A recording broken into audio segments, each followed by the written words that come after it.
नमस्ते। उत्तर प्रदेश में एक बड़ी सरकारी भर्ती आने वाली थी, लेकिन शुरू होने से पहले ही ये विवादों में घिर गई है। हम बात कर रहे हैं लेखपाल भर्ती की। तो आखिर ऐसा क्या हुआ? चलिए आज इसी पूरे मामले को जरा गहराई से समझते हैं। ये देखिए, ये मामला असल में सामने आया इन मीडिया रिपोर्ट्स के बाद। जैसा कि इस रिपोर्ट में दिख रहा है, बात यह है कि आवेदन की प्रक्रिया अभी शुरू भी नहीं हुई है और भर्ती को लेकर कई गंभीर सवाल उठने लगे हैं। और देखिए, ये कोई छोटी मोटी भर्ती नहीं है। बात हो रही है करीब करीब 8,000 पदों की, 7,994 टू बी एग्जैक्ट।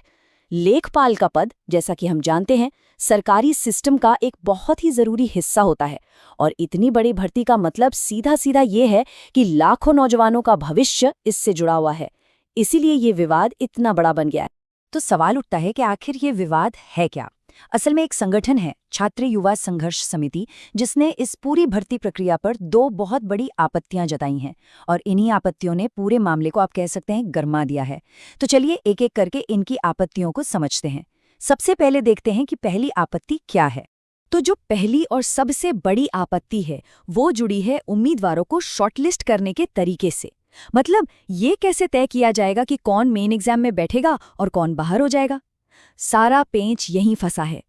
अच्छा, तो ये शॉर्टलिस्टिंग है क्या? सिंपल भाषा में समझें तो जो प्रिलिमिनरी एलिजिबिलिटी टेस्ट यानी पीईटी हुआ था, उसके स्कोर के आधार पर ये तय करना कि कौन कौन मुख्य परीक्षा के लिए चुना जाएगा। और जैसा मैंने कहा, विवाद की असली जड़ इसी प्रोसेस में है। आप देखिए, यहीं पर सारा खेल है। अगर हम पिछली भर्तियों को देखें, जैसे ग्राम पंचायत अधिकारी या जूनियर असिस्टेंट की, तो वहां क्या होता था? खाली पदों के मुकाबले 40 गुना, जी हाँ, 40 गुना उम्मीदवारों को मेन एग्जाम देने का मौका मिलता था। लेकिन इस बार इस लेखपाल भर्ती में इस नंबर को घटाकर कर दिया गया है सिर्फ 15 गुना। और यही जो इतना बड़ा अंतर है ना, 40 गुना से सीधे 15 गुना, यही इस पूरे विवाद की सबसे बड़ी वजह है। तो इसका हल क्या हो सकता है? इसी पर छात्र युवा संघर्ष समिति के जो अध्यक्ष हैं संजय यादव, उन्होंने एक सुझाव दिया है।